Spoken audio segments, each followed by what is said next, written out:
93.3 brings you all the news you need to know. Real conversations, real news, and one-on-one interviews with some of the most intriguing names in Rivers State, South Nigeria, and the country today. Unbiased analysis the way you wish still existed. They're damaging the economy of the country. I'm not bothered about whether federal government is supporting us or not. Because if you cannot protect the lives of your people, then there's no governance. From the news that dominates the headlines to the important topics below the fold, left, right, and center busts the opinion bubbles and echo chambers with genuine discussion and real talk. Out of $500 million that President Goodluck Jonathan borrowed for Abuja Kaduna. At the time I was speaking, we were paid over 100 and something million out of the $500 million. Tune into Point Blank with Shegun Awolabi every Saturdays 8:15 a.m. on Super 93.3 FM. Point Blank, civilized yet provocative.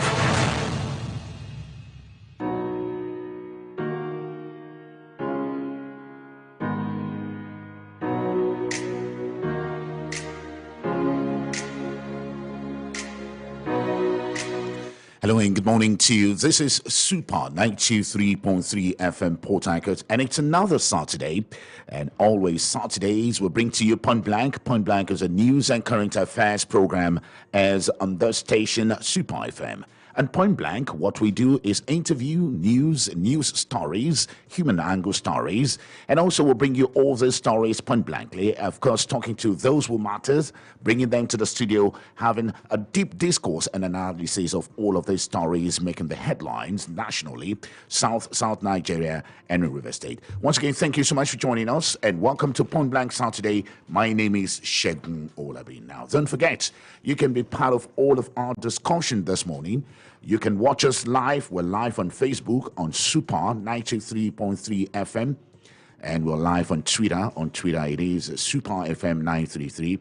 You can also watch this program live on Instagram. On Instagram, it is Super FM PH. Now, you can listen to Super FM anywhere in the world. Simply download the application at your Play Store, Super FM Global, and drop a comment on Super 93.3 FM. And once again, greetings to you. Thank you so much for joining us on Point Blank today. As Nigerians are gearing to vote for a new set of leadership come 2023, there is this fear that the political class who will be wanting to secure the ballot for themselves may not pursue issue-based approach to the campaign, which in turn would be a minus to the Nigerian people and the development of democracy. So on Point Blank this morning, we are asking the questions. Are politicians in River State ready for issue-based campaigns devoid of abusive, intemperate, slanderous, or base language or insinuation that are designed to provoke violent reaction or emotions? And that's going to be our topic for discussion of Point Blank this morning. My guest is already seated. It will be a two-part segment, of course. And on the first segment, I'll be talking to my first guest, who is also a politician. On the second leg of the show this morning, I'll be having another set of guests, and they'll come basically from the NGO and the National Orientation Agency. Once again, thank you so much for joining us. This is Point Blank, coming to you from Super 93.3 FM Port Harcourt. And stay with us. We'll be back shortly.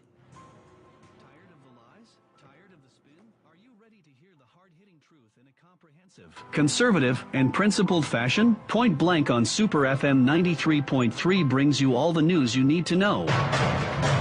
Real conversations, real news, and one-on-one interviews with some of the most intriguing names in Rivers State, South Nigeria, and the country today. Unbiased analysis the way you wish still existed. They're damaging the economy of the country. I'm not bothered about whether federal government is supporting us or not. Because if you cannot protect the lives of your people, then there's no governance. From the news that dominates the headlines to the important topics below the fold, left, right, and center busts the opinion bubbles and echo chambers with genuine discussion and real talk. Out of $500 million that President Goodluck Jonathan borrowed for Abuja Kaduna. At the time I was speaking, we were paid over 100 and something million out of the $500 million. Tune into Point Blank with Shegun Awolabi every Saturdays 8:15 a.m. on Super 93.3 FM. Point Blank, civilized yet provocative. And thank you so much for joining us. This is Point Blank on Super 93.3 FM Port Harcourt. So we are asking, can we have an issue-based campaign in River State for 2023 election? Campaign in public places for politicians and political parties will officially commence on the 28th of September. as provided by Section 94(1) of the Electoral Act 2022. But the big question is, how can we ensure that politicians in Rivers State would embark on issue-based campaign devoid of abusive, intemperate, slanderous, or base language or insinuation designed to provoke violence, reaction, or emotions?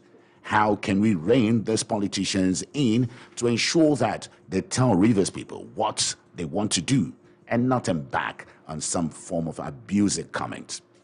And that's our discussion this morning on Point Blank. And my first guest is already seated. He is a politician, a former member of the governing council of the Ignatius Adjue University. Is a member of the All Progressives Congress in MOR local government area and a leader of that party in MOR local government area. He is passionate about progressive leadership and he wants to see things being done right in Rivers State.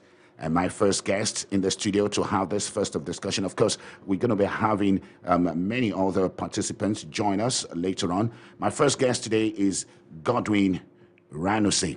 Godwin, good morning, and thank you so much for joining us on Point Blank. Yeah, good morning, Shegu. I hope I got the pronunciation of your surname right. Yeah, Iranuse. Iranuse. Godwin Iranuse is joining us this morning. And Godwin Iranuse and I will be taking the first segment of the show. Later on, we'll be bringing in the National Orientation Agency and some members of the NGO joining us as civil liberties organization precisely join us on the later on the show. So, Godwin, again, from what we know, INEC has said campaigning will commence from September 28th. And this is according to the Electoral Act, Section 94(1) of the Electoral Act. But again, the big question is, when we have campaigning, as we know in Rivers State, we've seen what campaigning is all about. People are yearning, and INEC itself has said it would ensure that political parties abide by issue-based campaigning. So do you think that is possible in Rivers State? Yeah, thank you, Shegu, for this opportunity.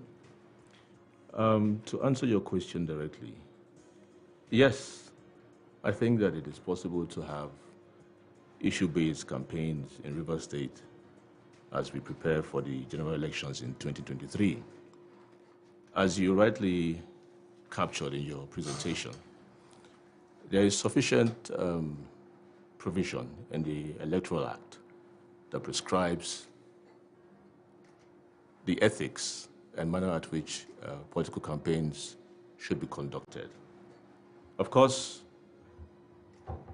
INEC frowns at the use of abusive, intemperate, and slanderous language during political campaigns.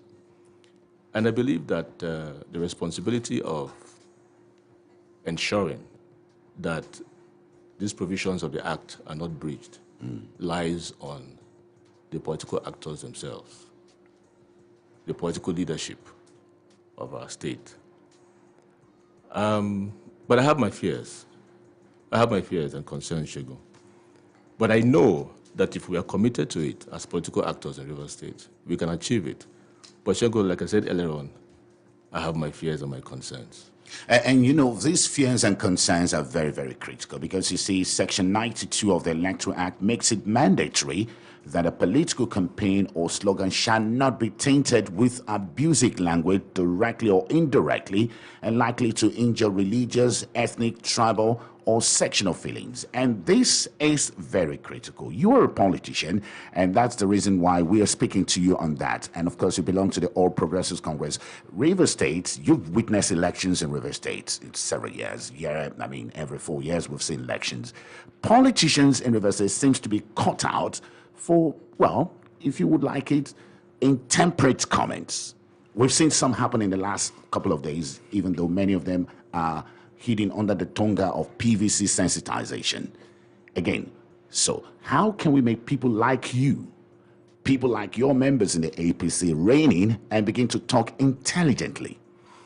Yeah, you see, Shegu, when I started my presentation, I told you that I have my fears. Yes. And I want you to tell me about these fears. I have my concerns. As a matter of fact, the APC in Rivers State have concerns about the possibility of us having issue-based campaigns in Rivers State.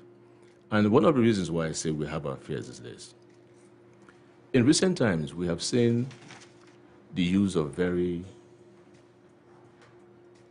brash, insightful words, comments, statements made by the leader of the main, what I call them, opposition party. Well, we are not, the PDP is the ruling party in Rivers State, all right? And the leader of that party is the governor of the state, Bryson Nyesom Wike. And we have seen him on several occasions use insightful words, make insightful comments. Are you talking about recently or in the past? I'm talking about recently. Now, So could you give us an example of some of those recent comments if you're talking about recently? You are aware of a church program, a program in church where the governor of the state made comments, insightful comments, against a major ethnic tribe in Rivers State, calling thunder, fire, and brimstone to strike at certain individuals who represent the interest of a certain ethnic nationality in Rivers State. Well, perhaps that was done outside the campaigning period. Campaigning has not started. Yes. You see, that is our fear, that is our concern. We know that campaigns have not started, but we see a regular recourse by the leader of the party, the PDP in Rivers State, to use foul language, to be aggressive, to be abrasive in addressing political opponents, either within the PDP or political opponents outside of the PDP. And that gives us concern. Shego, if you recall, in 2015, when the APC was campaigning, do you know that we could, of course you know that we couldn't campaign in Okrika local government. Well, we don't expect that to happen this time around. We couldn't campaign in Ogbolo local government area as well, because of the use of militant groups to frustrate the APC from campaigning, which is legally allowed by the Electoral Act within the time that is set out for campaigns. But we couldn't do that. You know, you have a governor who goes on air in public space, attacking opponents. You have the sort of vindictive politics that we see in Rivers State, where businesses, properties of political opponents are seized, are destroyed. But again, you know, that's the concern that we have. Godwin, you're not putting things into the right context. And again, I know you're a politician, even though you are also desirous of of doing things in a proper way, and also you are desirous of having a temperate climate when we talk about politics in River State. But that does not remove the fact that you're a member of the APC. Yes. Again, if you're so quick in blaming the People's Democratic Party. But again, let's look at your party, APC. Just a couple of days ago, precisely 2 days ago, I think, you had a PVC campaign rally in Opobonkoro. And for some of us who watched what happened there, again, this is an aberration. Even some of your most enlightened politicians, the kind of words that were used, this is what exactly we're talking about. And this is what we are saying, no, should not happen in the campaigning in 2023. So what do you have your party? Shego, you said you were there. Were you there or you watched I was not there. We watched the program, yes. So what sort of words were used? What sort of insightful I don't want to mention names. I'm just trying not to mention names of politicians. Okay, Shego, again, we saw a particular politician dancing very big, and Biggie Man. Of course, you know all of those songs, and we know what they said when they mounted the podium. And these are the kind of things Rivers people would not want to see in the coming election. Shego, I was live in Opobo. Yes, I was there for that program. Of course, you would know what I'm talking about. So I know. You would know what I'm talking about. So I was there. I was live. And Shego, I can't recall the use of intemperate language by any one member of the APC who got up the podium to speak that day. Basically, we were out there to receive defectors from the PDP. Well, again, it's not about what you did that day, but again, what I'm trying to say is it is all about what we don't want to happen. and the conduct of politicians. Yeah, but Shego, you talked about a big man, a big politician who was dancing on that. Not only one, many of them. So is there anything wrong in dancing? Well, there's nothing in dancing wrong during political campaigns or dancing at the rally of a party. Now we're talking about issue-based campaigns here. All right, we're talking about the use of foul language. We're talking about the use of intemperate, slanderous language during campaigns, and none of that happened in Opobo day before yesterday. None of that happened. We only went there to receive one of the strongest backbones of the PDP in Opobo Nkora local government, in the person of Honorable Boma Brown, okay, who was before now a very strong and active member of the PDP. He defected to the APC. Of course, he has seen the light. And of course, he wants to identify with progressive leadership. So he moved his support base into the APC on that day. And it was a carnival of sorts. You were there. You saw but you watched it live. And you saw the crowd. You saw the excitement in the air, in the people of the Opobo Nkora local government area. And our leaders got up to speak to the issues that agitate the minds of the people of Rivers State. Well, campaigns have not started, Shego, and I can assure you that as a political party, that we are going to live up to the billing with regards to having issue-based campaigns in Rivers State. But we are concerned about the main party that will be contended with, which is the PDP. Again, I like the fact that you're assured that you will live up to the billing. But again, our own concern also, again, is how much of that would you ensure it is done? For example, you talked about your leaders mounting the podium. But again, I don't want to situate it to what is happening in Opobo, because we've seen this happened again and again.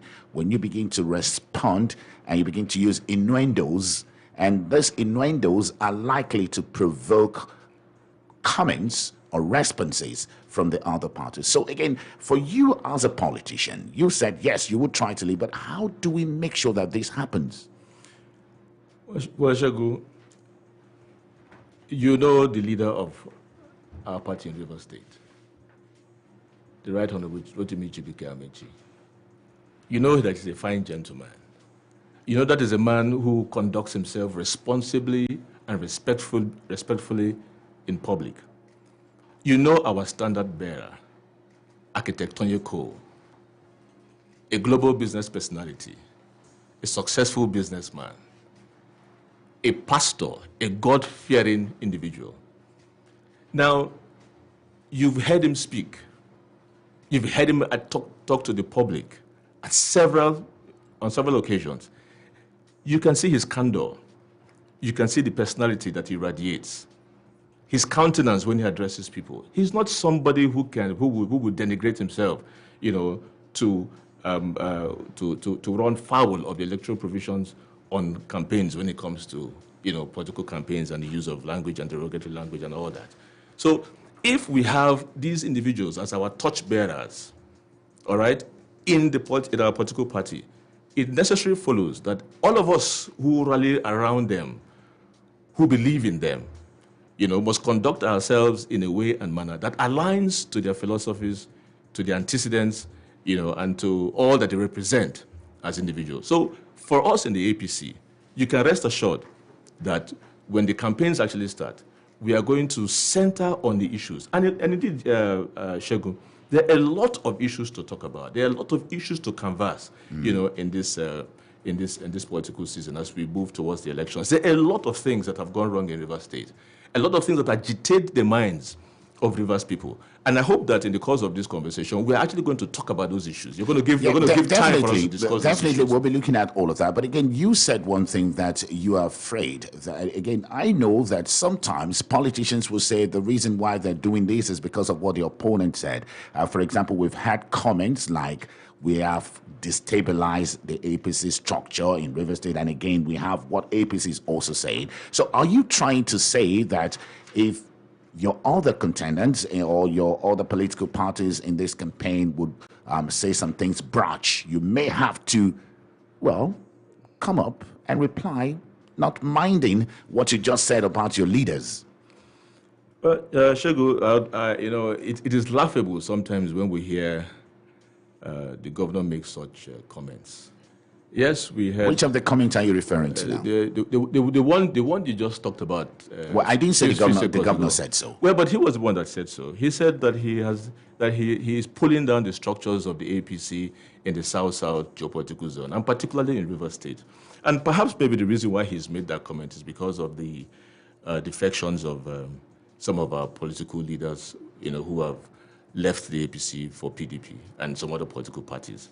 But Shego, that is not enough reason for the governor to say that he has dismantled the structure of the APC in Rivers State. That is impossible.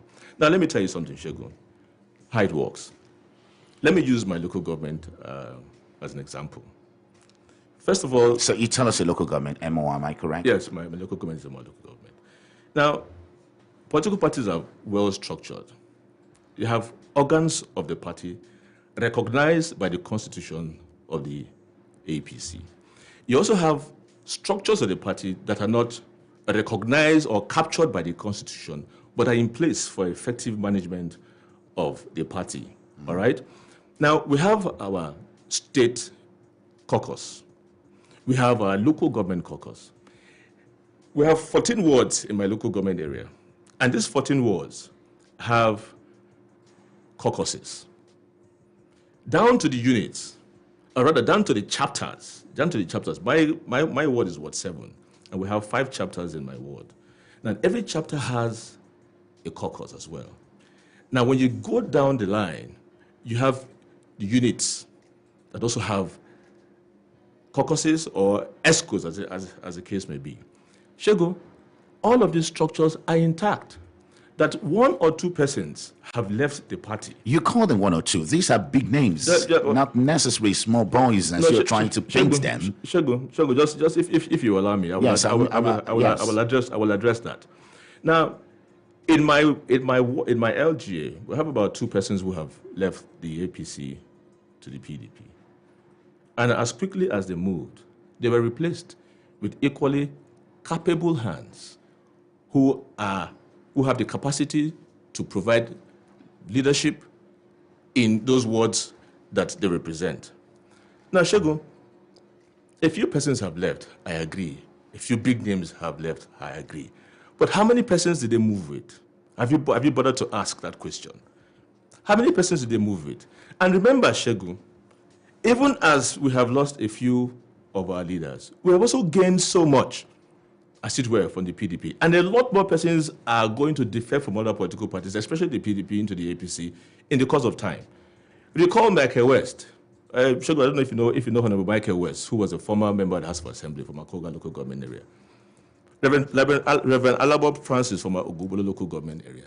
The DG of Wike's Solidarity Movement just defected to the APC recently. All right? Honorable Rizunoya, former commissioner in Wike's Executive Council, defected to the APC. He's from Obuda West. And we just recently received Honorable Boma Brown, from Obobonkoro local government area.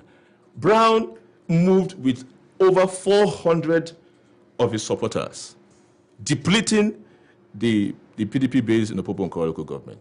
So, Shego, have you considered that? So when you talk about persons defecting from the APC to the PDP and the governor describing it as pulling down the structures of the APC, I think he's just playing to the issue is that that's not what I said, but I'm just trying to say to you that, well, of course, we've had some comments, and you were saying that, yes, your ability to abide by the rule that politicians should focus on issue-based campaigning, which you said APC is ready to abide by, would also depend on what the other political parties are doing. And I was saying to you that, well, again, how do we begin to avoid such kind of comments, and which I talked about. But again, you've just talked about the issue of decamping from one political party to the other. That's another critical issue, because you see, sometimes these are some of the actions, attitude that elicit this kind of comments we're talking about. Again, that shows even the bad behavior of politicians,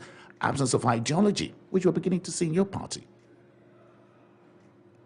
Shego, are you saying that the reason why politicians defect from one party to the other is because there is no ideology that defines the political parties in Nigeria? You're a politician, you should know. Well, Shagun, the truth of the matter is that the way the political parties are formed in Nigeria today, there is no political party that has a clear ideological slant. That is the truth of the matter. But what about political culture? Because you see, you've talked about your leaders here, and I'm sorry I called you short there. You've talked about your leaders. If that culture is there, that we are a political party, we are political parties that respect the voters, we are a political parties that respect our state, then you would not involve in abusive languages, innuendos, or songs that are intended to provoke opponent. Don't you think so? Shagun, when you talk about political innuendos and political culture, songs that affect the sensibility that affect the sensibilities of people and all that, you don't see that happen in the APC. You see that? Are you sure? I can give you several examples. I can give you several examples. You see that happen more on more on the other side. You're saying so because you're a member of the APC. Of course, we know what happened in the APC, and we've seen APC election. And I just gave you one example of what happened in Opobonkoro. Though you're denying that, but we've seen it severally that there's no reach. In fact, we've seen you waxing a lot of EPs, different songs. Again, isn't this an example of bad political culture? Well, Shagun, the truth of the matter is, as much as possible, the APC is going to hinge its campaigns on the issues that agitate the minds of the people of Rivers State. And Shagun, as I said earlier on, there are a legion of issues, that affect us as a people. A lot of things have gone wrong in Rivers State. A lot of things have gone wrong. In the past 7 years plus, we have seen cluelessness in governance. We have seen lack of vision in governance. And Shagun, if you would allow us to begin to go into those issues. Well, you see, while you're free to go into that, it should be backed up with facts. You've just talked about cluelessness and lack of vision. Maybe you might want to expatiate on that and also try to a little bit give us some of your facts on that. Shagun, you have been in Rivers State for more than 15 years now, I'm sure. Okay? And you have been around and seen, governments come and governments go. All right? Today in Rivers State, the current state of affairs in Rivers State is, one, we have a poor investment climate in Rivers State as we speak. We have a civil service that is decaying. We have civil servants that are so disillusioned. In fact, civil servants in Rivers State have never been as disillusioned as they are under this current administration. We have a high rate of unemployment, youth unemployment in Rivers State. Shall go from the MBS statistics available to us. Rivers State has the second highest unemployment rate in Nigeria. But again, issue of employment or unemployment is not peculiar to Rivers State alone. This is a national issue. You know that. Yeah. Sure. If you allow me, I will talk more on that. Now, talking about the current state of affairs in Rivers State, we have decaying infrastructure all over Rivers State. We have a one-city status Rivers State. We have militancy and high level of criminality in Rivers State. Shagun, are you aware, also from the MBS statistics, and even from the research that was done by a company called SPM Intelligence, they put crime and militancy criminality in Rivers State at a very, very, very, very high rate. The record shows, the statistics shows, Shagun, that 639 persons were killed in gang-related violence, politically motivated killings from May 30, 2007 to May 2020. Now, 73% of these deaths were recorded between 2015 and 2020. That's about 466 persons killed within the last 7 years. Shagun, is that not disturbing? Is that not a pointer to the fact that this government has failed woefully in the area of provision of security safety of lives and property in Rivers State. Now, Shego, you cannot link that up to why we have a poor investment climate in Rivers State, why investors are refusing to come to do business in Rivers State, why Rivers State is no longer an investment destination of choice for those who want to do business in Nigeria. And then that has a multiplier effect on the ability of the system to create employment for our teeming youths.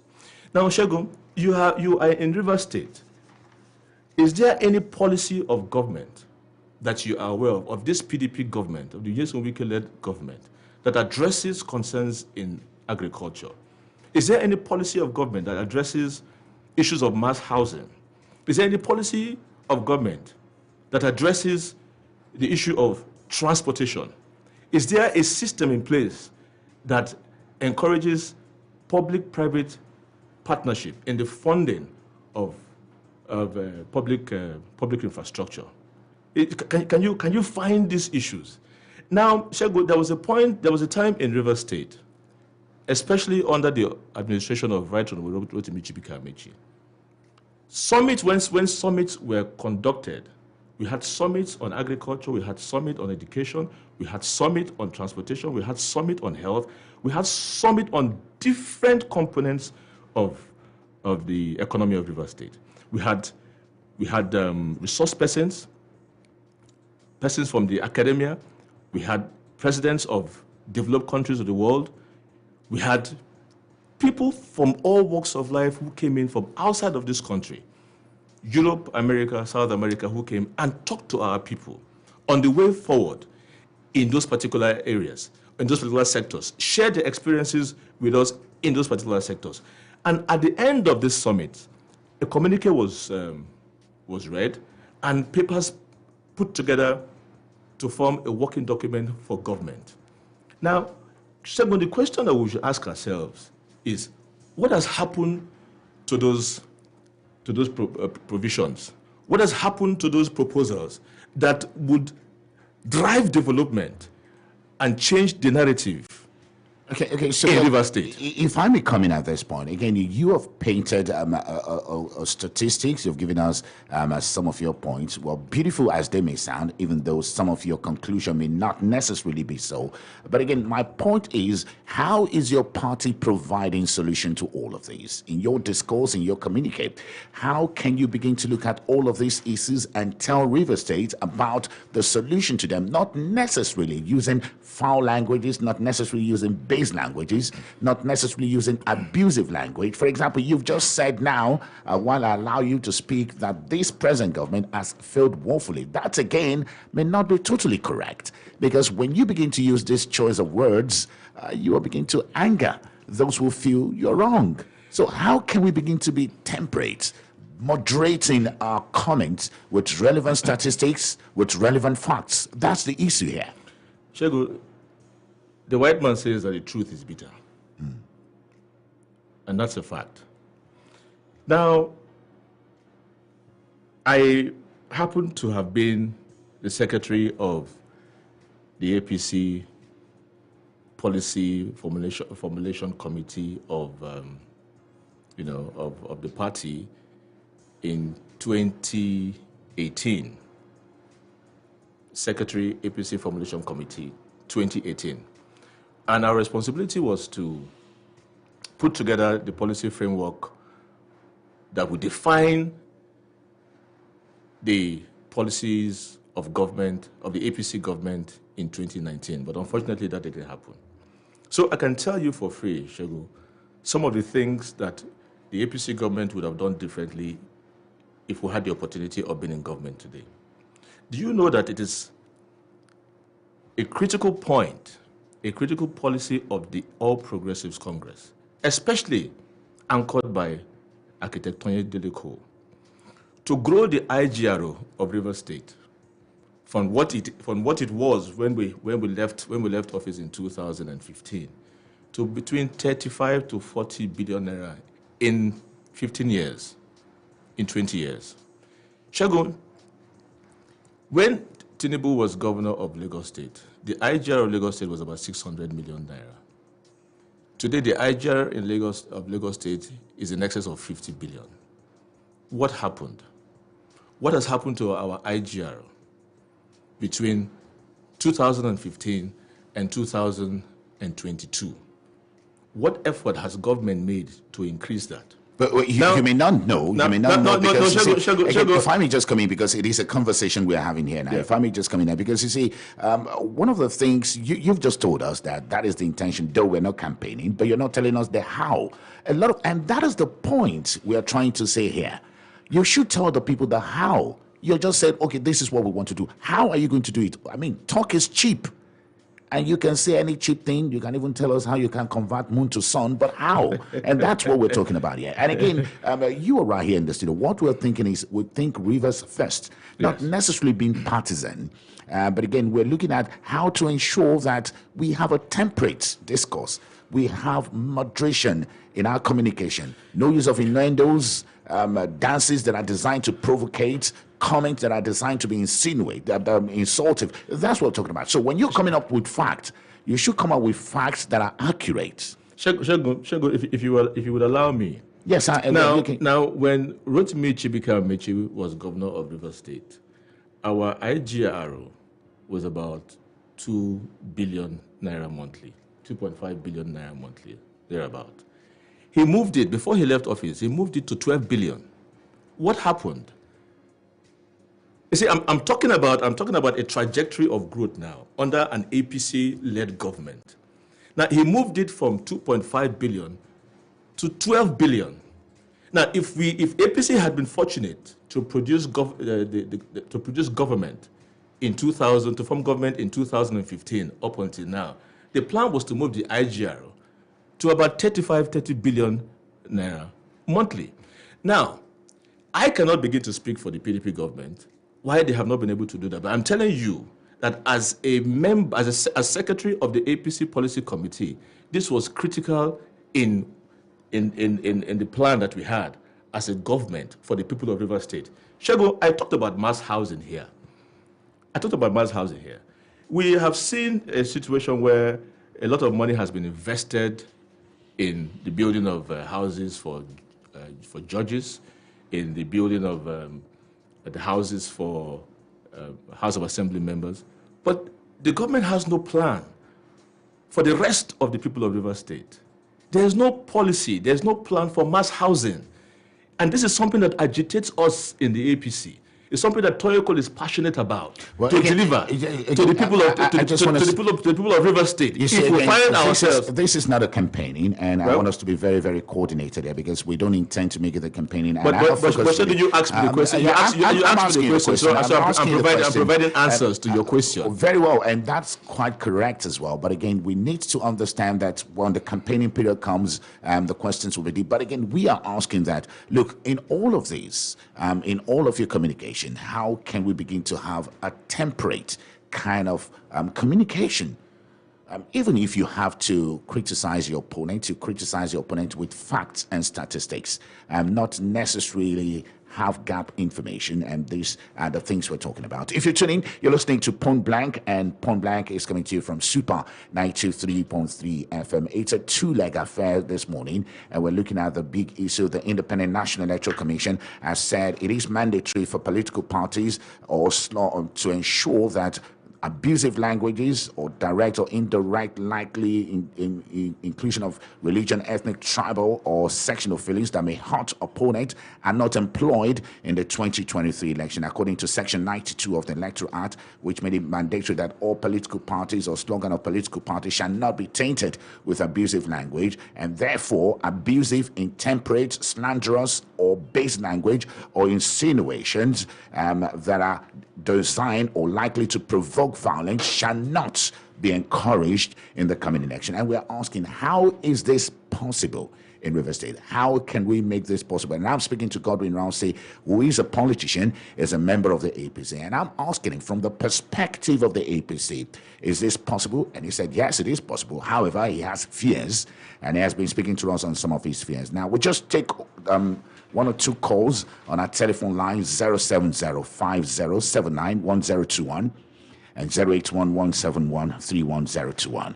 And don't forget, we're also live on Facebook. You can watch us live.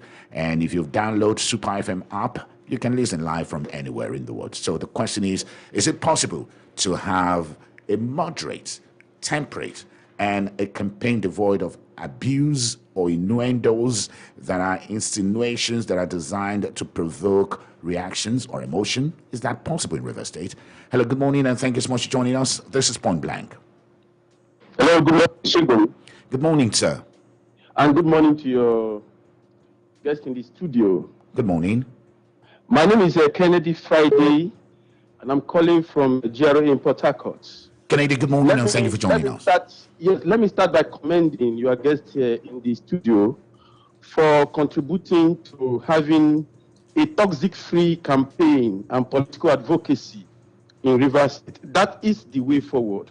However, I am dismayed in the way he tried to apportion blame as to those who are adding toxicity to our campaigns in Rivers State. That is not fact-based. And I will give you 3 examples of actually institutionalized this kind of toxic and unacceptable political advocacy in Rivers State. Right Honorable Chibike Rotimi Amechi, whom he said is the leader and is responsible and he has not done that before, was actually the first culprit of communicating in such a way that debased other people. For instance, talking to chiefs and elders when he newly defected to the All Progressives Congress and we were all together with him. He said that Nyesom Nwike, then Minister of Education State, could sell his own mother for money. He said it before the chiefs in video. When trouble brewed in the All Progressives Congress, his own colleagues, his own associates, those who have been collaborating with him to do politics, he called them out and said they were hungry and men without conscience. He has been going on and on and on. And therefore, if we are looking at the etymology of those who introduced vitriolic in our political advocacy in Rivers State, he cannot be exculpated. Much as I commend your guest in the studio for adding his own voice, I think we should all take a cue from distinguished Senator Manu Singh Abe, a man in his speeches and everything he has done, he has communicated in a way that has shown respect to others. He has communicated in a way that is tending to build peace and camaraderie. He has communicated in a way that shows that indeed, if you are a Rivers man, you need to even respect people that you disagree with. That is the way we should go. That is will be my contribution. Well, again, thank you so much, Kennedy Friday, and we quite appreciate your contribution, even though your contribution too is tainted, it's been partisan, but we quite appreciate that. Let's take this one now. Hello, good morning, and thank you for joining us. This is Point Blank. Yeah, good morning, my brother Shegun. Good morning. And I want to agree to you fundamentally. Thank you so much. My name is Good News. I'm calling from Port Harcourt. Good news, good morning. I think, first of all, I should point out something. This matter you're discussing, I don't know how Amechi came into it, because we're not discussing Amechi. Amechi is the one in the picture. The people in the picture are who we're supposed to talk about. So, please, I was going to call Fred Kennedy to when he was mentioning Amechi. Having said that, I want to say that if you check the recent way our politicians speak, let me use Tayoko, who is in the picture, for example. When you see somebody address Rivers people, when you see him, you see character. When you see him, you see humility. When you see Tayoko, you see respect. When you see Tayoko, you see integrity. You see Tayoko, you see someone who you want to learn from. Well, again, I just wanted to stay on the issue now. Stop talking about any particular politician. Stay on the issue. The question is, how can we make sure that our politicians avoid all of these bad slogans, languages that are based, and all focus on issues? That's the question. I'm going somewhere. All right. You ask, how do we? Yes. It's not we that will, it is them that the politicians, them that are in the game players. Not we. Now, we see I can come and be talking in public, but it is them that we're referring to. That's what I'm talking about, the particular candidates here.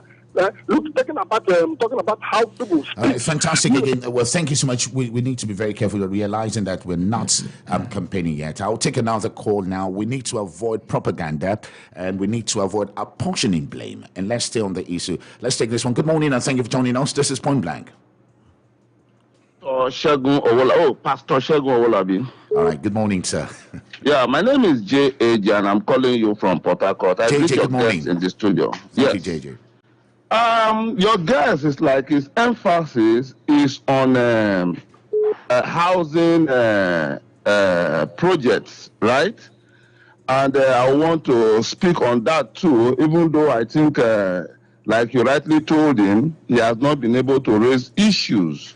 What I see is more of campaign and all those put together. But I also pray, because the way you are afraid is why I'm afraid too, that our campaign next year or as soon as it starts this month should be issue-based so that we can have a very robust campaign and hold people by their words.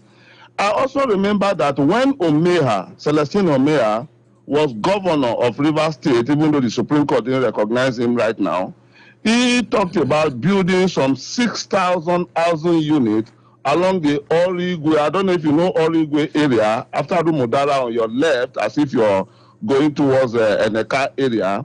And he said he wants to build 6,000 housing units. And as fate may have it, he left office before that was realized. And he also promised to demolish the waterfront. And Amaechi came in, he also talked about demolition of the waterfront, which he did in Ijemazi and some other areas, and said he wants to turn it to waterfront like the one in Dubai. Demolition of the Olympia Hotel and all those put together. What happened, bros? Bros in the studio, what really happened that was not actualized? I also remember the Rainbow housing, the Rainbow area accommodating over how many million people that was demolished for a big houses, and that is left untouched today. These are the issues. You talked about housing. How can you make people homeless and you build big houses and people are not even occupying it today? So as far as I'm concerned, let's make all these issues, the campaign, whatever, and conclusively, we also heard about the $50 million that was transferred to a certain company, and that matter is in court right now. What is your own take about that? Thank you very much. Well, JJ, thank you so much for that. I will just come back to the studio and let's talk to Godwin Iranusi. Godwin Iranusi is a politician, but again, he is one who is also interested in having temperate comments in our political space, and we'll be looking at that particular issue, how to ensure that politicians in Nigeria, River State, yes, because our focus right now is River State, have issue-based campaigning, devoid of innuendos and comments. And again, at all level, we want to know their plans, what their plans are. We want them to shun comments that are designed to provoke, cause violence, likely to cause violence, or bring in negative emotion. Now, somebody said here that, look, what you're doing so far is what we don't want to see, apportioning blames. Nigerians are tired of having blames. Tell us issues. So again, speaking from your point as a politician, and you've just said you're the leader of the APC in your local government, MOI, you are one of the leaders, so you are likely to be speaking to the people. How are you going to be talking to them? Okay, Shego, before I answer your question, would you want me to address some of the issues raised? Yes, I'm just raising that by Kennedy Friday. Okay, good. Now, Kennedy Friday talked about our leader, Right Honorable Rotimi Amechi, and he made reference to a particular occasion when he was addressing chiefs, all right, and then maybe certain other individuals. But I want to remind Kennedy Friday, I don't know if he has forgotten too soon. Before 2013, what was it like in River State? Were there issues that that impugned on the ability of Rotimi Amechi to communicate decently? Actually, I'm very sorry. Actually, what Kennedy Friday was trying to say is that before 2015, we used to have a temperate kind of campaigning. We used to have people speaking politely, and it was, according to him, that perhaps this was started with Chibike Rotimi. So that's the point. That's where I'm going to. You see, all this started in 2013, and the biggest culprit is the governor of River State. You're not too sure about that because you don't have the statistics. Allow me. If you would just give me a few minutes. Yes. Diego. Now, why do I keep talking about 2000? Why do I keep referring to 2013? Because that was when the plot was hatched. would I say hatched at that point? But that was when the forces, the anti-Amechi forces massed themselves together to ensure that Rotimi Chibuike lost out in the political equation in Rivers State and in Nigeria generally. And all manner of things were done to ensure that that plan succeeded. Okay, we had a situation where in Rivers State, the police, the governor couldn't have access, to the government house. You had a situation where the security architecture in Rivers State was compromised. You had a situation where the APC was attacked from all fronts. Now, Godwin, I'm sorry. I hate to interject you, but I must interject you. I hate to interject, but I must interject because you're talking about the past. We're talking progressively. You said you are a progressive political party.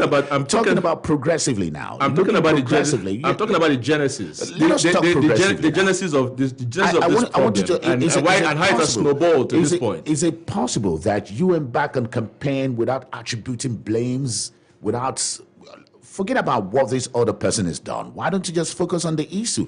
And let's talk about our patrimony, which is River State. Yeah.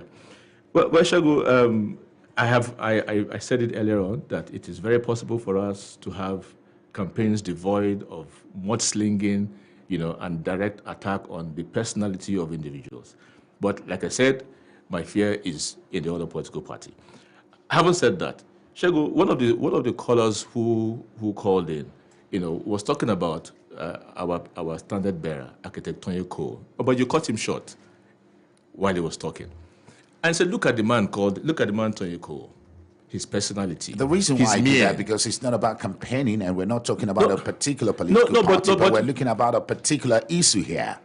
But the fact of the matter is that the individuals are the ones who are going to drive the issues. Now, if you have somebody who, by his very nature, all right, he's not caught out to be coordinated while speaking in public. If you look at if somebody by his very nature is abrasive, if by his very nature he's crude, by his very nature is harsh, what do you expect of political campaigns emanating from such an individual? Now, let me tell you something, Godwin Oranuse, and this is what I have observed over time. Some of us have known architect Tony Cole for a very long time, even before he ventured into politics. Well, he's a gentleman. But again, what we begin to see of architect Tony Cole of recent is not the architect Tony Cole some of us know 10, 15 years ago. And why? I'm just bringing this into play based on what you said. It's beginning to align with what your party is, because we're beginning to see architect Tony Cole dancing on podium. What is wrong with dancing? There's nothing wrong in dancing. What is wrong in dancing? There's nothing wrong in dancing, but there's something wrong in innuendos. And that's what we're talking about. Well, but Chego, the fact of the matter is that you can't help in doing those in political campaigns and political seriously. And it's unfortunate, but you can't help it. And you've been so emphatic on this issue of dancing and songs. No, and all that. Of course. In other parts, if you allow me, in other parts, even in the United States, we've seen campaignings and we've seen politicians dancing. But again, when you see the way they go about it, you will know what this is all about. But when you see the way our politicians go about this, definitely, you know what I'm talking about now. You've also danced. Of course. Of course. And you know the way you do the dancing. Shego, particularly this new one that you people are singing, Pepper Them. Well, Shego, I don't know who sings about Pepper Them. Anyway, the PDP and the governor of the state, Jason Wike, is the one who keeps singing that song. I've not said so, because many of you are doing that. Some of you, okay, maybe I should tell you the one you people did in Opobo, na biggie man. And again, who are the small men? Maybe I should tell you that. Shego, can we stay on the issue? We're staying on the issue here now. You see, J.A.J. Rees, you first of all, you didn't want me to go back in time. Okay. I want to talk progressively. You didn't want us to go back in time for us to understand how all of this started, because Kennedy Friday raised a very critical issue here, and I wanted us to go back in time. I'm a student of history. I'm a historian, and more often than not, we like to draw some of the points that we make in the present by going down memory lane. And I wanted to make us understand that all of this started from 2013, when the plot to deal with our principal was conceived and implemented to the fullest. And from that time till now, you have had this sort of divisive politics where there's a lot of insightful comments, statements, innuendos, as you refer to it, that defines, so to speak, the political rhetoric of Rivers State. Now, having said that, JAJ raised the issue of housing. Yes, and thankfully he made mention of the Rainbow Housing Project. Shegun, you've been there. You've seen how massive that project is. And that project is supposed to accommodate middle income earners. That project has been abandoned. Government is supposed to be a continuum. Now, the question that JAJ should answer is this: why has this present government, if it considers mass housing as a worthy policy of government to drive, how come that project has been abandoned? That is a question that I expect that JAJ should be able to answer. Going forward. Now, JAJ also talked about. I just wanted to leave the person alone. Let's all right. He talked about issues that we should raise issues. So can I raise other issues? Can we raise other issues? Of course, that is the essence, and that's what we're talking about. Again, what we don't want is you apportioning blames. Can you sustain your issues with facts and figure without necessarily apportioning blames? Shegun, I talked about the fact that there are no clear policy directives of this government in critical sectors of the economy of Rivers State. I made sure that you're apportioning blames here. The issue is you have to situate, and that's what we're looking at this morning, because you see, you don't have to necessarily apportion blames. Just go ahead. Okay, Shegun, we have a situation in Rivers State today where teachers of demonstration secondary schools have not been paid salaries for over 6 years. Teachers of demonstration secondary schools employed by the Rivers State government via the institutions where they work have not been paid salaries for over 6 years, Shegun. And then you have in the same situation in Rivers State where the governor of the state has been donating funds to states across, Shegun, let me talk now, has been donating funds to states across this country. Donations to Sokoto State traders, 500 million. Donation to Kaduna State IDPs, 200 million. Donation to Benue State, 400 million. Donation to Bayelsa State, 500 million. You're talking about monies in excess of 2 billion. Meanwhile, over nearly 200 to 300 teachers of demonstration schools in Rivers State have not been paid salaries for 6 years. So if I may come in here, Godwin, are you trying to say when we begin campaigning and you are given an opportunity to address your voters, these are the kind of things you will likely say to them? Because to me, you've not said anything, really. I'm expecting to hear from you what you intend to do progressively. And those are the kind of things we're saying should form the crux of our campaign. Now, I'm going to give you time to talk, but quickly, I have to go to the social media because we have comments coming in on the social media, and we have a lot of people trying to join us on telephone. Again, the numbers 070-5079-1021 and 081-174-31021. And we're asking the big question. The Independent National Electoral Commission, INEC, has stated that politicians must ensure that they work in consonance with the Section 92 of the Electoral Act and avoid abusive, intemperate, slanderous, or base language or insinuation,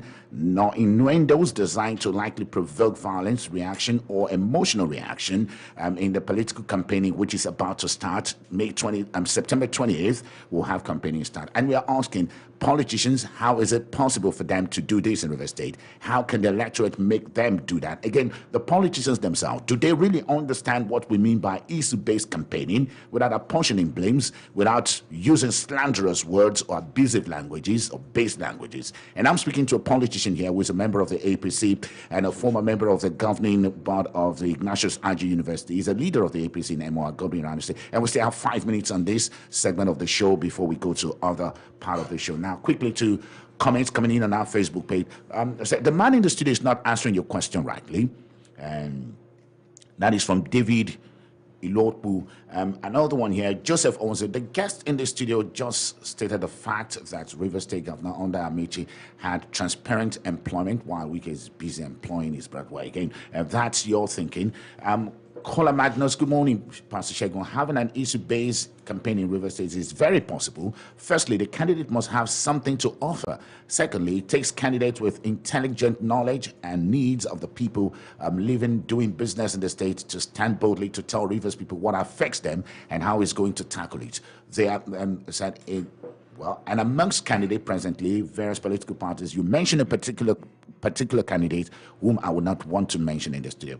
And Akubu Wisdom Godson said, the guest in the studio is being partisan. Is it not partisan? Again, another one from Okowa Charles, having an issue-based campaign is Mirage. Already, the guest in your studio has started the mudslinging already. I expect him to start by telling us what he will tackle and the problem bedeviling the state. And again, that's for you, Godwin. And that's what we're talking about, that no mudslinging and no debased language. So let's come to the telephones. Good morning and thank you so much for joining us. This is Point Blank. Good morning. Good morning. Hello. Good morning. Thank you so much for joining us. Good morning. I'm sorry, but your line is not very clear. I'm very, very sorry. Maybe you might need just to change your position a bit. Can you hear me now? It's still muffled. The line is still muffled. I'm sorry. I'm very, very sorry. The line is muffled. I want you to call back if you may, and we appreciate that. Let's take this one. Good morning, and thank you for joining us. This is Point Blank. Good morning. Good morning, sir. Pastor Shegun, good morning. Good morning, sir. My name is Kingsley Wanendawali. Good morning. First and foremost, let me commend you for your efforts of trying to keep to what the issues are, and your guest in the house doing his best to try and raise the issues. I'll just ask the question because I've noticed that we're not even too sure how to go about the issue of the intemperate campaign or issue-based campaign by asking what are the issues in the political season.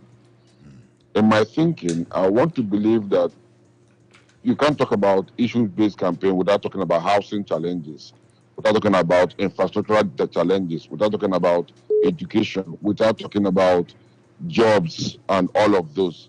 So in discussing housing, is it possible not to raise the issues without going back to history to say this is where we have been, this is where we should be? I mean, I think it falls within the territory to actually put blames where the blames are. Issues are not necessarily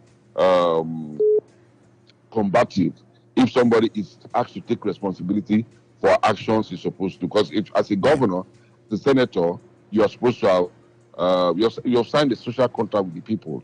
So if you fail in keeping to that the contract, people have a right to raise issues around that and say, look, you have failed in doing those.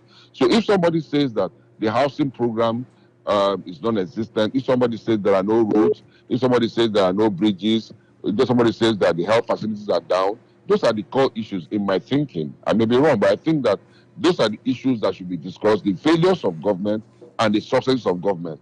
For me, those are the issues. But that somebody's an idiot, or like you're talking about innuendos, calling names, no, that's a no-no for me. Yeah. But the reason why you are in government, if you have failed, people should say you have failed. True. Those are the issues, Trevor. Thank you very much. Fantastic. And we thank you so much, Kingsley Wali, for joining us and also giving that. And correctly, but being combative, those are the things we talk about. And again, maybe you want to speak to that, Godwin, understand, because we just have 3 minutes. I have other guests coming in to speak about this particular issue. Yes. Yeah, Shegun, you said I haven't said anything. I'm surprised. I'm surprised. Because sorry, Shegun, but you're interjecting again. Okay. You said I haven't said anything, and I'm surprised that you can actually make that statement when I have said earlier on here that there was a time in River State when we had summits on critical aspects of governance in River State, and we're not seeing that happen, Shegun. In Kaduna State, in Lagos State, in Ondo State, in Anambra State, between 2015 till date, these states have had economic summits that define the trajectory of government in these states. We have not had that in River State. In the 7 years of Wike's government, we have not had that. Nobody knows the trajectory of government in other critical sectors of the economy of River State. How do people factor in? How do people invest their resources in these sectors? How can government encourage investment in these areas to grow the economy of the state, to grow the IGR of the state, and to create employment opportunities for our people? And you say I've not said anything, Shegu. Shegu, I talked about the fact that our sons and daughters of Rivers Extraction who were employed by the Rivers State government have not been paid for years. And you say I've not raised any issues. Shegu, I've talked about the fact that crime and criminality has defined Rivers State, and that we are the second most criminalized state in the country. I'm not talking about insurgency now. We're not talking about insurgency and all that. We're talking about criminal activities of stealing and all that, killings, political motivated killings and all that. We're not talking about insurgency now. And I provided you with statistics, with NBS statistics, to corroborate my position. Shegu, we are talking about the fact that there is decay in the health sector. We're talking about the fact that government is not investing in agriculture. We're talking about the fact that our potentials have not been properly maximized to the point where Rivers State will become a prosperous state. We're saying that we are supposed to be the oil and gas capital of the nation, and we're not seeing efforts in government to drive that process. These are the issues we're talking about, Shegu. We're talking about transparency in governance, for instance. For how many years we keep hearing of the budget presentation? We see governments, we see the governor appear before the House of Assembly and present budget, but we don't have the fine details of the budget. It's not accessible. We don't know the cost of some of these projects that he's embarking on. How are the resources of Rivers State, of the state, being expended? How are they deployed, Shegu? I talked about the fact that monies are being freighted away, given out to other states, whereas we are neglecting the core issues that affect our people here.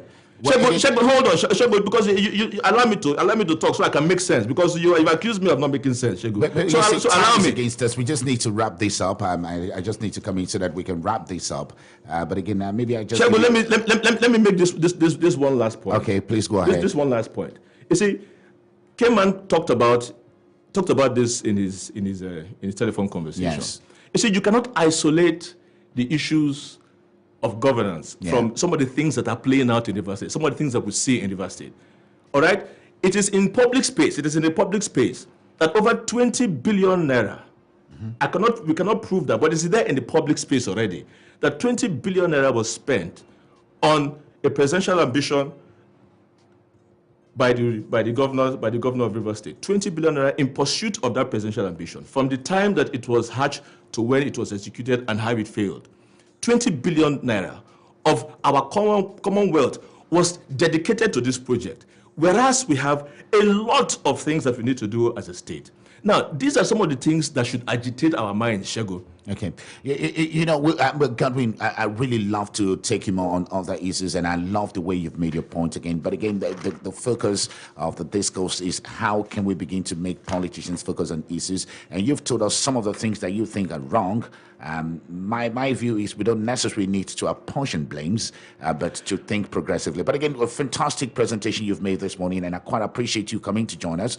And hopefully we'll be getting to know you more and getting to invite you more, getting to hear you more on this program Point Blank. And I must thank you sincerely, because we need to go to other guests who are already seated, because we'll be deepening the discourse and we have other people joining us again. Once again, thank you so much, Godwin Iranu, for joining us on Point Blank. Thank you so much, Shegu. I look forward to your next invite, because there are a lot of issues that we need to talk about. I thought that in the course of asking your questions, we would actually address some of those concerns. Well, definitely. Perhaps this one took so much of our time. But again, thank you so much, Godwin Ranusi. You're tuned to Point Blank, coming to you from Super 93.3 FM Port Harcourt, and we'll be talking about ensuring that we have issue-based campaign in Rivers State in 2023. Are politicians in Rivers State ready to ensure that we have campaigns devoid of abusive, intemperate, slanderous, or base language or insinuation designed to provoke violent reaction or emotion? Now, we will go on with this discourse, and we have a lot of people trying to call us. So we want to sustain these comments coming in. But this time around, we'll be speaking from the point of civil society organization and the National Orientation Agency. So my next guest will be from the civil society and the National Orientation Agency. Stay with us. Point Blank will be back shortly after this break.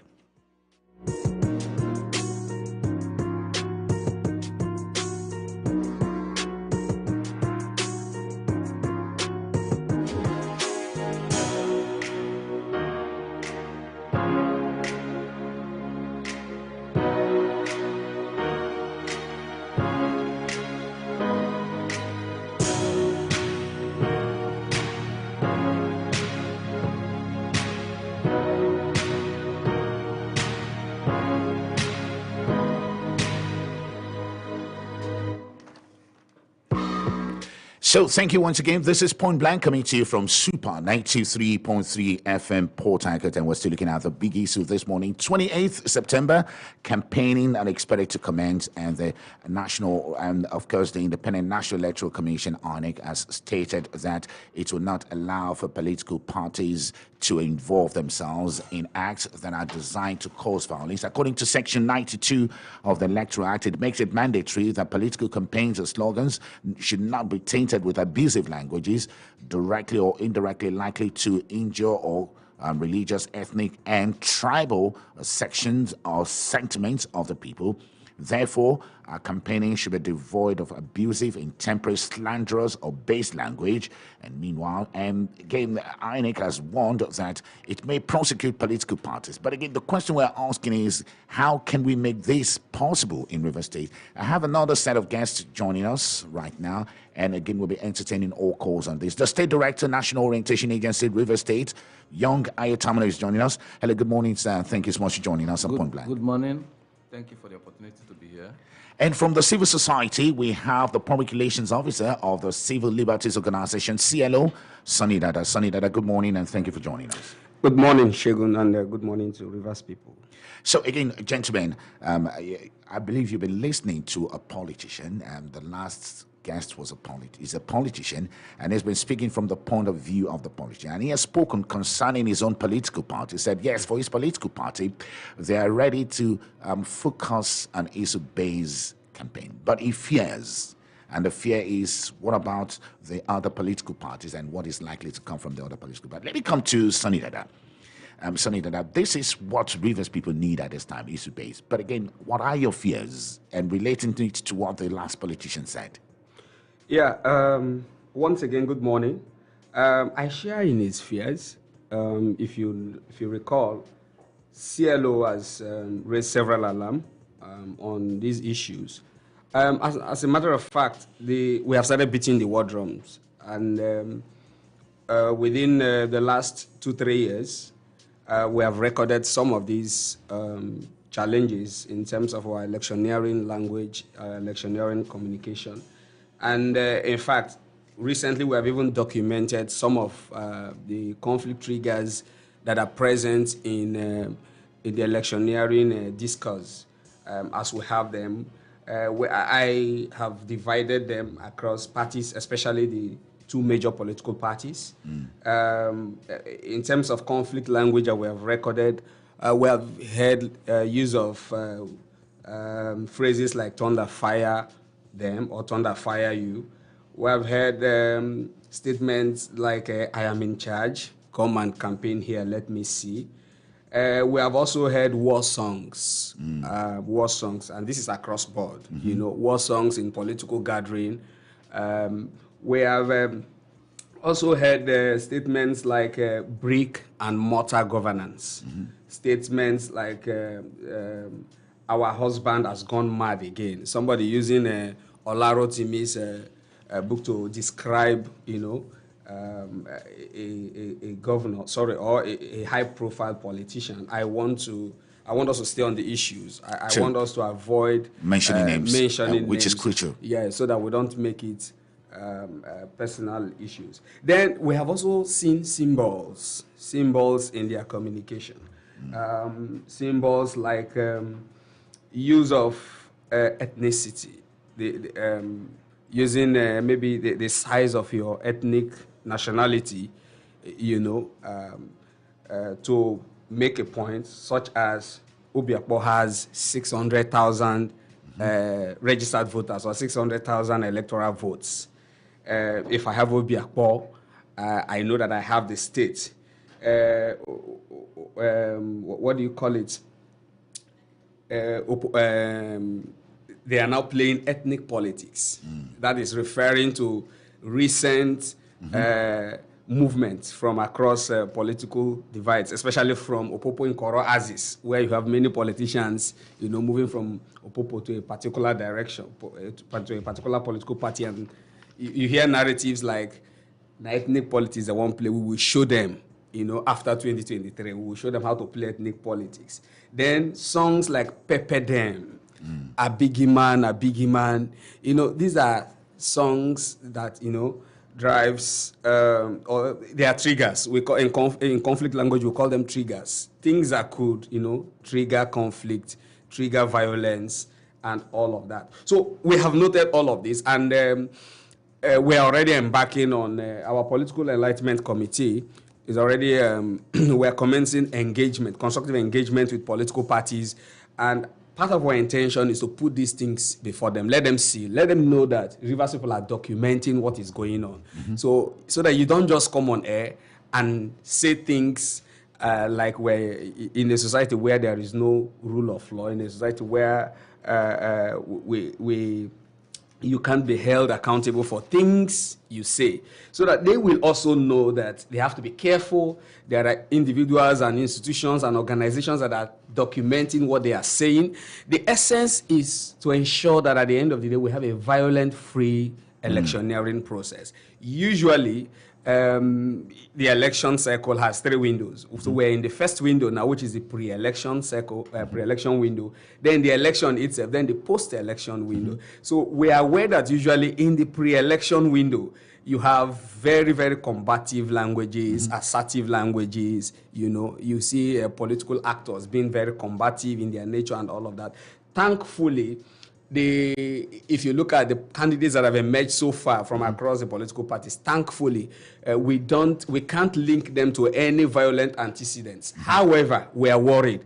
We're worried because their promoters have, very, very violent antecedents. So even though the candidates may not be linked to violent antecedents, if their promoters have such links, at the end of the day, if we are not careful, we may go into another round of violence and all of that. We don't want to witness what we witnessed in 2019. We don't want to witness what we witnessed in 2015.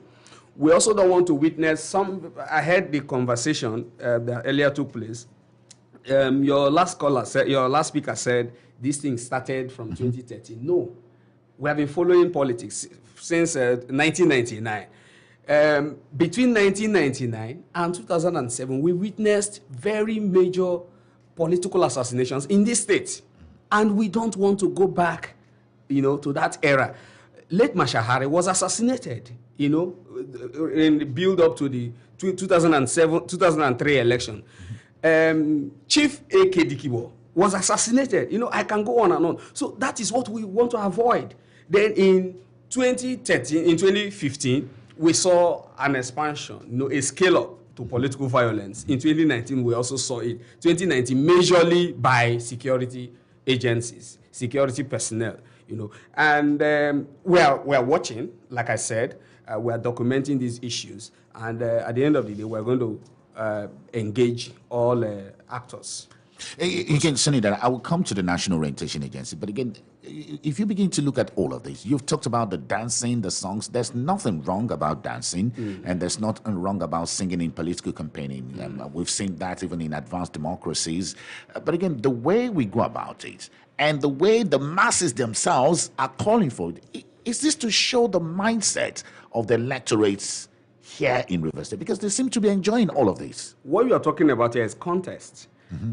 We listed these songs and the dancing because of context. We're going to talk about context when we begin to look at the structures of political communication, especially if you want a conflict-sensitive communication in an electoral process. We're going to talk more about context and all of that. But dancing or singing is part of our culture here in our electioneering campaigns and all that. So we can't completely rule it out. But the context is very, very important. I'll give you an example. I will try as much as I can. I promised earlier that I don't want us to mention names because I want this discourse to be as neutral as possible. But we have seen instances where certain key players of political parties during campaigns, come to campaign grounds with machetes. And they raise these war songs. As they raise the war songs, they dangle the machetes, And the moment they dangle the machetes, you see their followers, you see the crowd, suddenly, getting excited. And immediately what comes on them is, just give us order. Just give us instruction. We follow. So we don't want politicians to use songs to incite their followers. We don't want politicians to use certain dance steps or certain symbols to incite their followers. And that's the context we're talking about. So when you say dancing, when you say song, when you say, is it wrong to sing, and all of that, we are more interested in the context. Mm-hmm. The message the song is sending across. Because we're worried, we're also going to talk about the audience background when we talk about the structures of the political communication. So we are worried that usually political gathering is a mixed crowd. So the message you send across through your song, the symbols you use, such as machetes, the type of dance you dance. We know that there is a kind of dance you dance in a church. There is also a kind of dance you dance when you are going on a warfare. Mm-hmm. So these are the things, and I want us to really look at this. Yeah, fantastic. We quite appreciate that, Sonny. And let me come to Ayo Tamina, which is of the National Orientation Agency. You have a very big task, and that is the National Orientation Agency. And one of your tasks is to educate the people on the proper and appropriate way. We of course, INEC has said September 28th will commence campaigning, possibly for presidential and National Assembly elections, and thereafter we'll be going into the governorship and State House of Assembly, which is a very big one in Rivers. And we've seen what happened in the past. Now, when we begin to have these politicians displaying what we are seeing them display now, and we're not even in the campaigning period, how do we begin to rein them in from the point of view of the National Orientation Agency? From the discussion is an interesting one. Talking about it, it is centered around issue-based politics. Mm. And actually, when I heard about the team issue-based politics, I had to really reflect on it. What are we talking about when we talk about issue-based politics? What is issue-based in the first place? And how have the politicians, to what extent have they detracted from this issue-based politics? And so I think that is part of my interests. And going forward, you have raised issues of campaign. Even the politician that spoke here, even my brother here has also spoken about the issues of language, the issues of dancing, the issues of the words that are being used. And we are not just resting on our oars as an agency, we are also watching. We are also gathering as much information as possible. We have gone beyond the period when we say we're on the drawing board. We have actually been engaging with the civic populace in terms of making sure that they are not just caught in the web of whatever antics these politicians are bringing. Mm-hmm. Segun, I will tell you that no matter what a politician does, no matter his narrative, I know that he could influence his constituency one way or the other. But one thing is very clear, that whoever is doing that, he has just one vote. Mm-hmm. And that at the end of the day, it is the civil populace or the civic populace that is important, especially the electorate. And for us, our concern basically is with the electorate.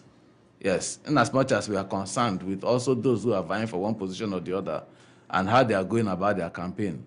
But I think our campaigns, talking about issue-based, has been to get the electorate to actually key into those issues, those narratives that these people are presenting before them, as those who are vying for one political office or the other, the issues that they are putting before them, to properly interrogate those issues. And that has been our trust.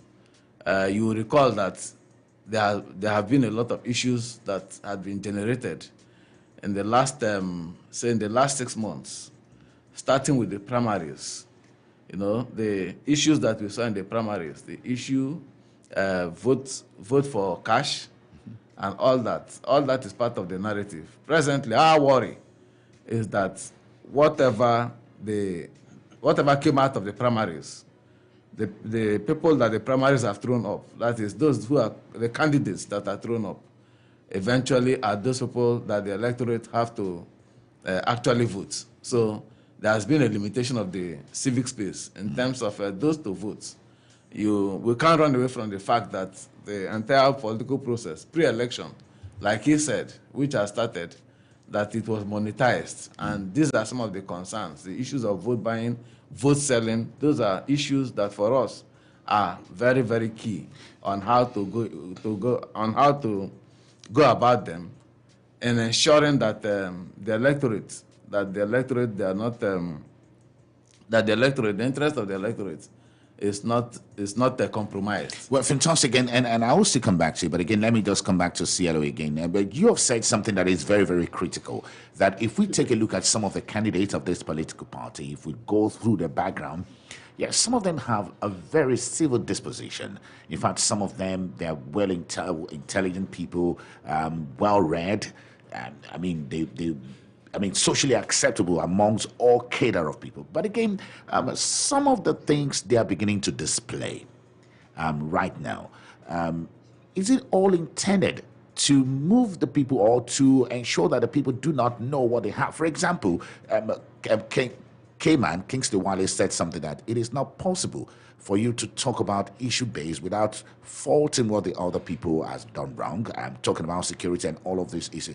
But I am thinking is that it is all about your ideology, not necessarily attributing blames. Maybe you clarify that to us. Now, it's tricky. It's tricky, actually. But the truth of the matter is, I think to a large extent, I also agree with him. You can't talk about issues without properly situating them in their proper context, and that's what CLO is doing. We try to, as much as we can, point the way forward, and in pointing the way forward, we also give reasons why we should take a particular direction. And in giving reasons why we should look at a particular direction, we must refer to what may have, happened in the past. So that's why I said it's tricky. You can't really talk about issue-based campaign, without mentioning, some of the things that may have gone wrong, because the essence of staying on issues is to ensure that we don't repeat the mistakes of the past. From what we've seen, I'm very sorry I have to cut you, but from what we've seen from other climes, even when they're saying what has gone wrong, they're profiling solutions. That is the missing link here, and that's why I also want to commend you, from the way you really handle the first segment, because you keep coming back to what is the way forward, what is the solution, and that should be the focus, So here, what we do most is we look at the challenges, but you hardly hear us talk about solutions and all of that. And so if we're advocating for an issue-based campaign, it's important that we also remind politicians that, yes, you are free to remind us where we are coming from, but you should also point a direction, to where we should go to, so that at the end of the day, we don't repeat the mistakes of the past. And it's important that we have this issue-based campaign because a lot of things are not really going well from our own estimation. For instance, if you look at the critical sectors in the states, Rivers State is still a one-product economy, and we're looking at which of the candidates that can diversify the economy of Rivers State. So if, as a politician, you're coming up with a campaign, we expect that you should address this. Fine, we know that it's a one-product economy, but how are you going to diversify, the economy of the state? Rivers State has, according to NBS statistics, Rivers State has 1.64 million unemployed young people. That is a challenge, but what are you going to do to bring these people, from unemployment, So these are the things we're talking about: education, health sector, building, construction, and all of that. These are the critical sectors.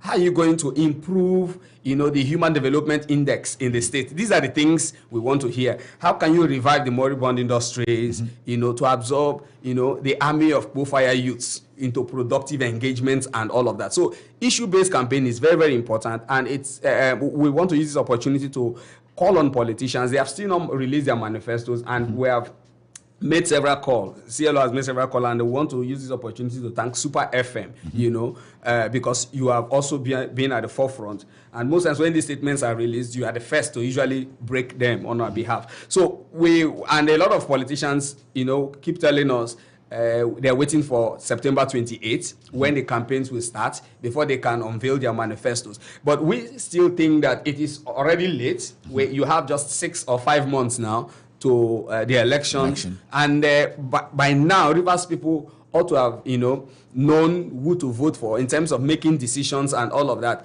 It's very, very important. So politicians should stay on the issues, reminding us of what may have happened is not wrong.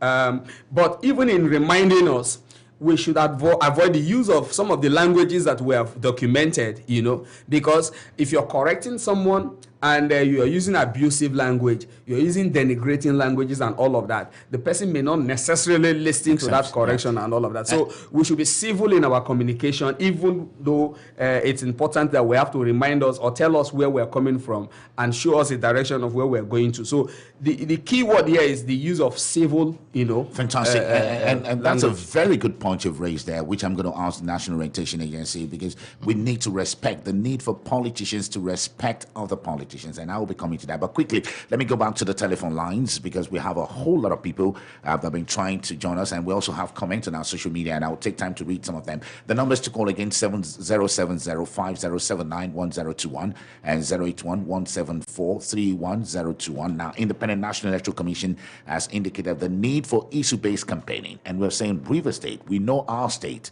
How can we begin to ensure that politicians give us issue-based campaigning, not necessarily apportioning blame, using base languages, innuendos, and dances that could be vexatious? How do we ensure that? Hello, good morning, and thank you for joining us. Point blank. Good morning, Mr. Shegun. Thank you for joining us. Good morning. Yeah, good morning. My name is Otiasa Christian Livingston. Good morning, sir. And I'm calling you from Soku. Let me greet your guest in the studio, and also extend to greet your first guest that has left the studio. Shogu, I was privileged to attend an inaugural lecture of Professor Ndu, and he said the problem of Nigeria in all sectors is discipline, and discipline is of two natures, the internal one and the external one. If the internal one fails, the external one, which is the state or its implementers, should be able to sanction those who have erred against the norm. Now, we can have a useful conversation, political conversation in campaigns without using all the base languages. But then, much is dependent on the Independent National Electoral Commission, number one, on the Nigerian police force, number two.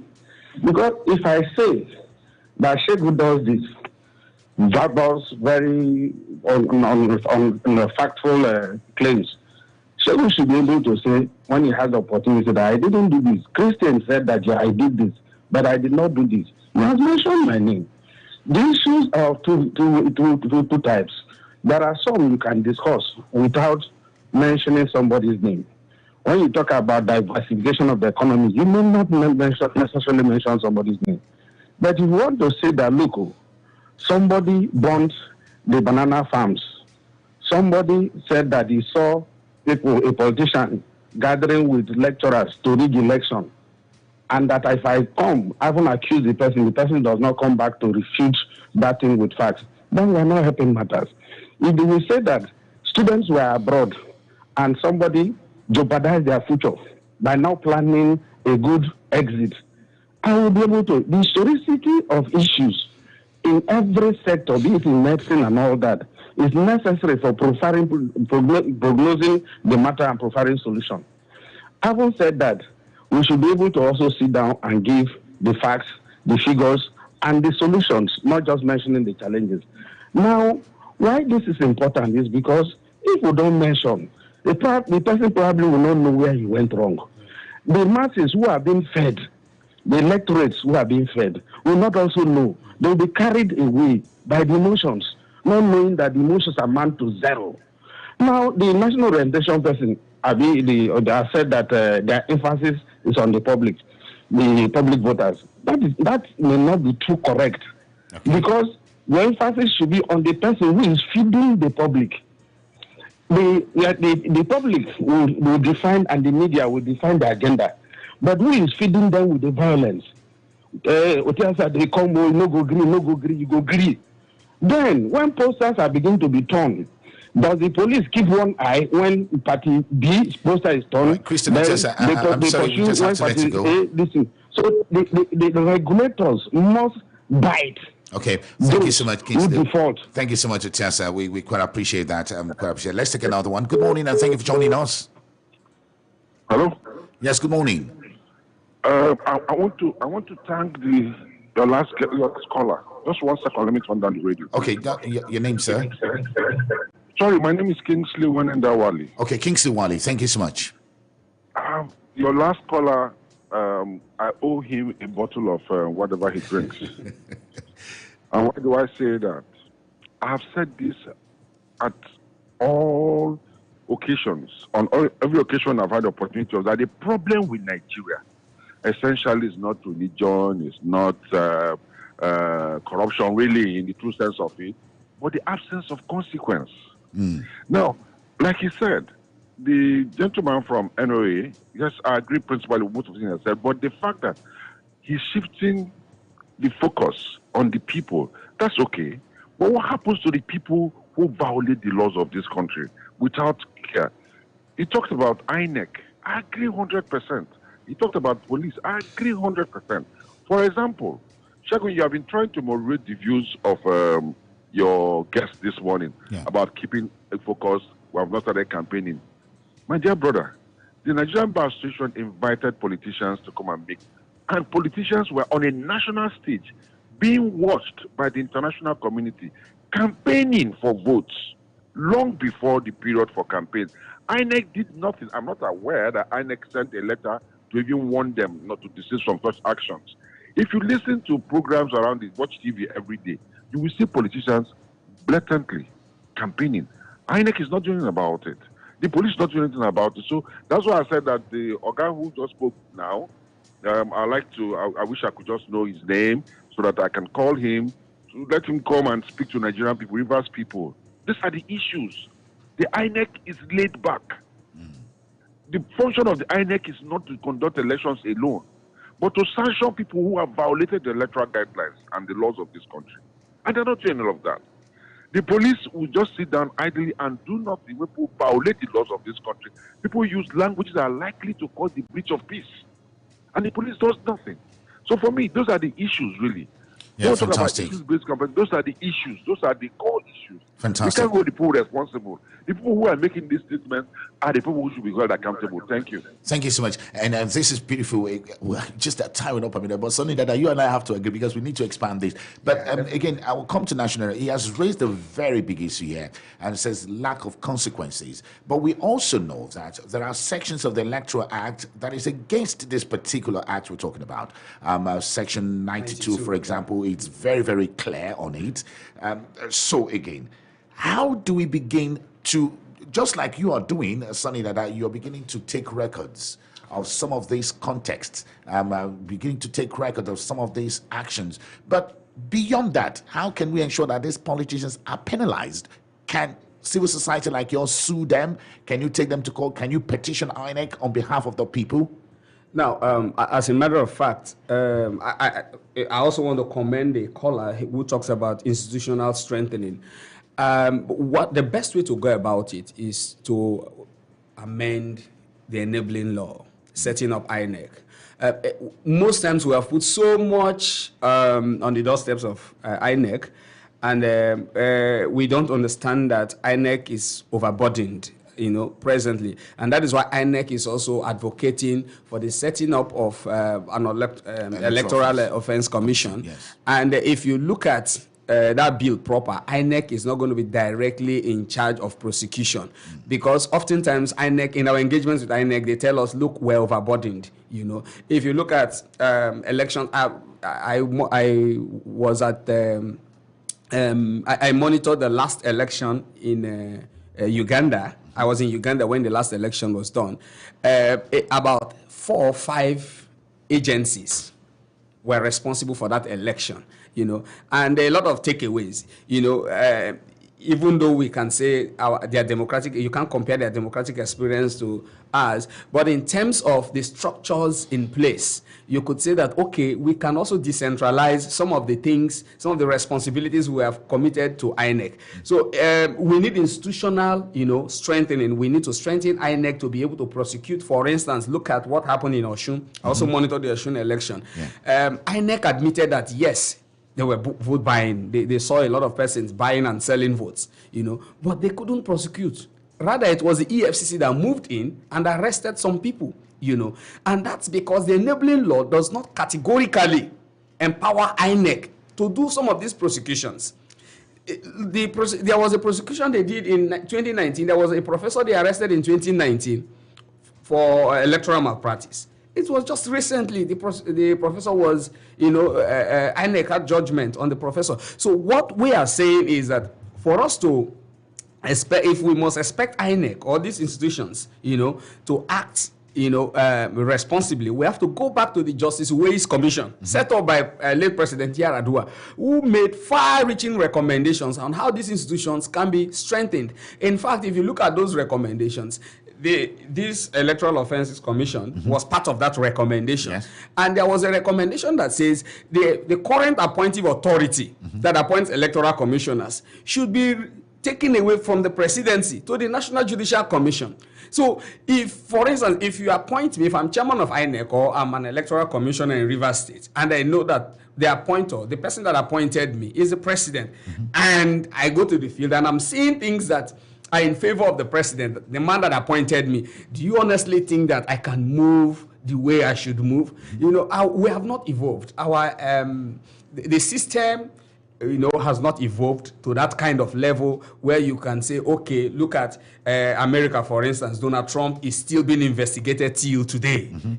We have not evolved to that level. So our demands, our expectations from INEC should be toned down, and we should begin to look at the fundamentals. And what are the fundamentals? The enabling laws. What are the fundamentals? Who are the ones appointing electoral commissioners,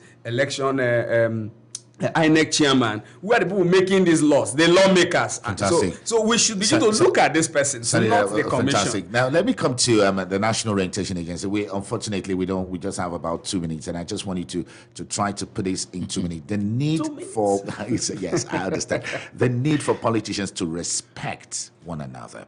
And this is critical. And I want to know what National Orientation is doing. You've talked about the lecture. What about talking to the politicians themselves? I mean, I hear songs like "Since their mama born them, they never saw it." And I'm beginning to wonder, this is serious. So, National Orientation Agency. No, we are already doing that.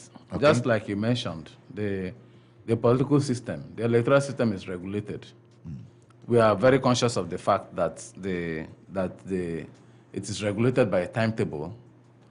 The fears that you have expressed here, some of the fears that we have, the information is that it is not yet campaign time, but there's a lot of campaign going on.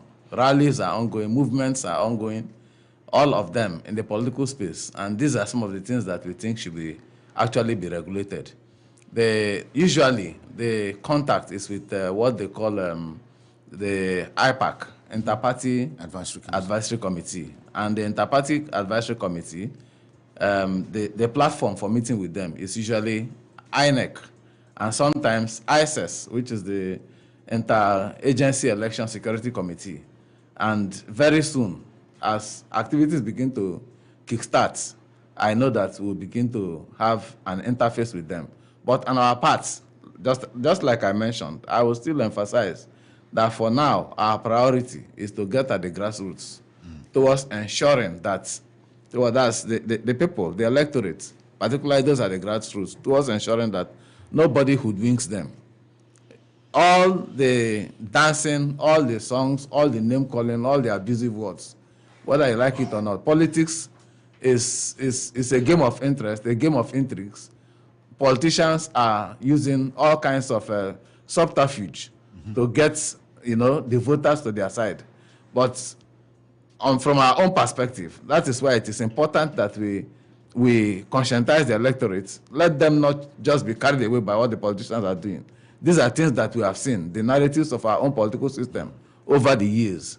So we need to continue, getting in touch with them, enlightening them that they shouldn't just be. And of course, this you're going to do more in the coming days.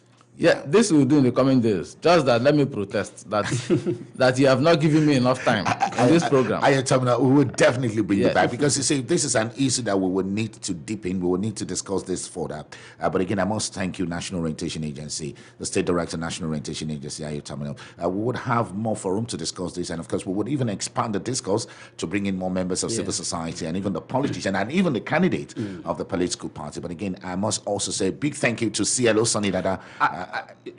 I shouldn't. 30 seconds. 30 seconds. Yes. Okay.